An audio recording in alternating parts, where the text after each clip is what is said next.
Assalamualaikum warahmatullahi wabarakatuh. Apa kabar anak-anakku sekalian? Semoga kalian di rumah tetap baik-baik saja dan selalu mendapatkan lindungan dari Allah Subhanahu wa Ta'ala. Amin. Kali ini pada pertemuan kedua, Ibu akan membahas materi tentang berpakaian sesuai dengan syariat Islam.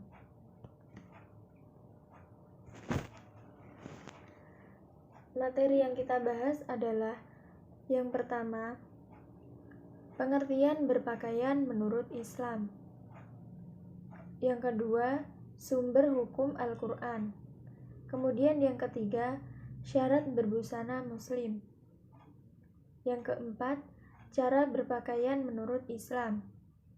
Kemudian yang terakhir, manfaat dan hikmah berpakaian menurut Islam.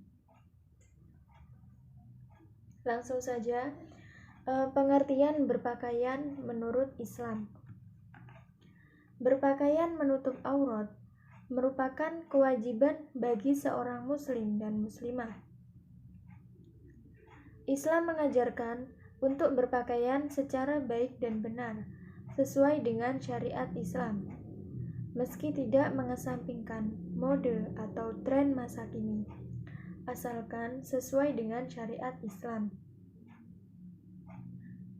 Nah, menurut bahasa, aurat berarti malu, aib, dan buruk. Kata aurat berasal dari kata awira, yang artinya hilang perasaan. Jika digunakan untuk mata, berarti hilang cahayanya dan lenyap pandangannya. Pada umumnya, kata ini memberi arti yang tidak baik dipandang, memalukan dan mengecewakan.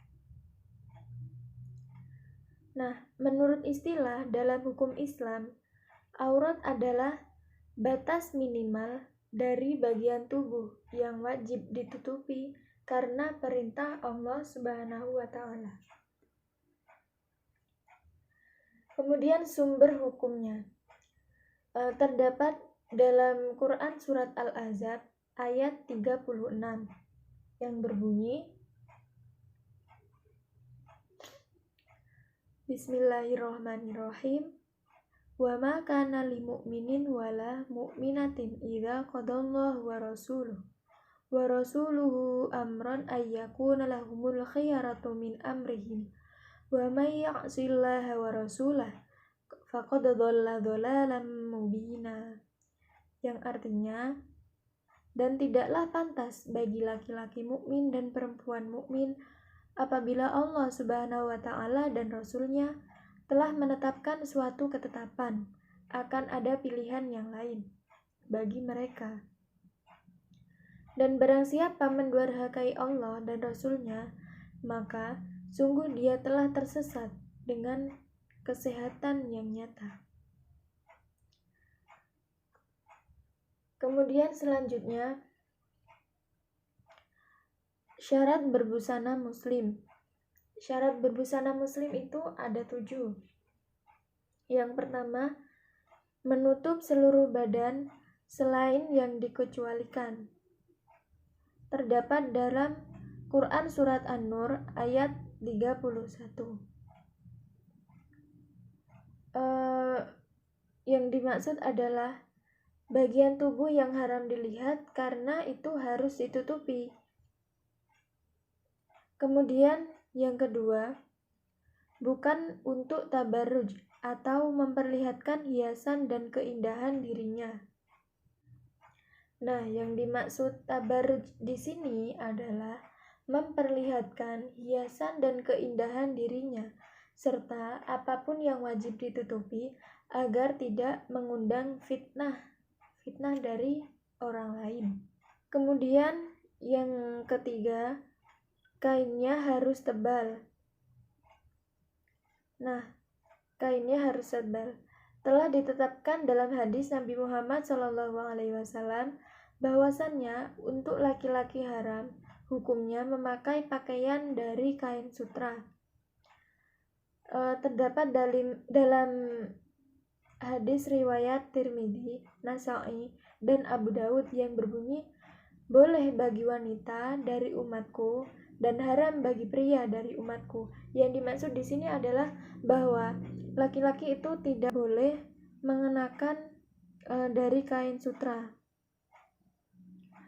Kemudian yang keempat, harus longgar dan tidak ketat, sehingga tidak menggambarkan lekuk bagi tubuhnya. Kemudian yang kelima, tidak diberi wewangian atau parfum yang baunya sangat mencolok, khususnya bagi wanita yang dapat menimbulkan fitnah. Kemudian yang keenam, berpakaian yang tidak menyerupai laki-laki atau sebaliknya.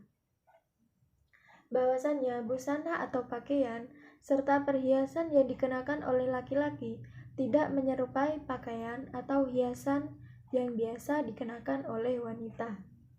Begitu sebaliknya, wanita tidak boleh menyerupai pakaian dan hiasan yang dipakai oleh laki-laki. Kemudian selanjutnya, yang terakhir, bukan pakaian trendy yang dapat menimbulkan fitnah dan riya. Berdasarkan prinsip tersebut, perlu dipahami pula tentang ketentuan aurat dalam Islam. Aurat muslim laki-laki saat sholat adalah menutup fisiknya dari pusar hingga lutut, sedangkan bagi wanita adalah seluruh tubuhnya, kecuali muka dan telapak tangan. Kemudian selanjutnya, cara berpakaian menurut Islam. Yang pertama, bagi wanita memakai kerudung atau hijab yang menutup dada. Hendaklah wanita itu memakai kerudung, jilbab yang menutup dada dan menutupi seluruh tubuhnya selain muka dan telapak tangan, kecuali di hadapan mahramnya. Namun demikian, ketika berada di lingkungan mahram, harus tetap terjaga untuk aurat-aurat tertentu, karena dikhawatirkan menimbulkan fitnah. Lain halnya jika kepada suaminya, keharaman berpakaian ketat tipis pendek tidak berlaku lagi. Kemudian yang kedua, menutup seluruh tubuh selain muka dan telapak tangan bagi wanita, kecuali di depan mahramnya. Seperti penjelasan yang pertama tadi ya. Yang ketiga, berpakaian bagi pria minimal menutup lutut sampai pusar. Lebih baik jika berpakaian rapi. Kemudian yang keempat, bahan pakaian wanita tidak boleh tembus pandang. Sebagaimana disebutkan dalam hadis riwayat Abu Daud dan Ahmad. Kemudian yang kelima, berpakaian tidak menyerupai wanita bagi laki-laki, sebaliknya tidak menyerupai laki-laki bagi wanita. Kemudian yang keenam, berpakaian tidak ketat sehingga tidak membentuk lekuk tubuh. Yang ketujuh, tidak berlebih-lebihan, misalnya panjang kainnya jangan sampai menyapu tanah. Yang terakhir, berpakaianlah yang bersih dan indah. Yang terakhir adalah manfaat dan hikmah berpakaian menurut Islam. Yang pertama, hikmahnya adalah memelihara diri dari cuaca dingin atau panas dan bahaya lainnya. Yang kedua, tidak menimbulkan hawa nafsu bagi lawan jenis. Yang ketiga, merupakan bagian dari ibadah kepada Allah Subhanahu wa Ta'ala. Yang keempat, menghindarkan diri dari godaan setan. Yang kelima, sebagai identitas diri, yaitu dikenal sebagai muslimah. Yang terakhir, sebagai ikhtiar mendapatkan keridhaan dari Allah Subhanahu wa Ta'ala. Terima kasih. Wassalamualaikum warahmatullahi wabarakatuh.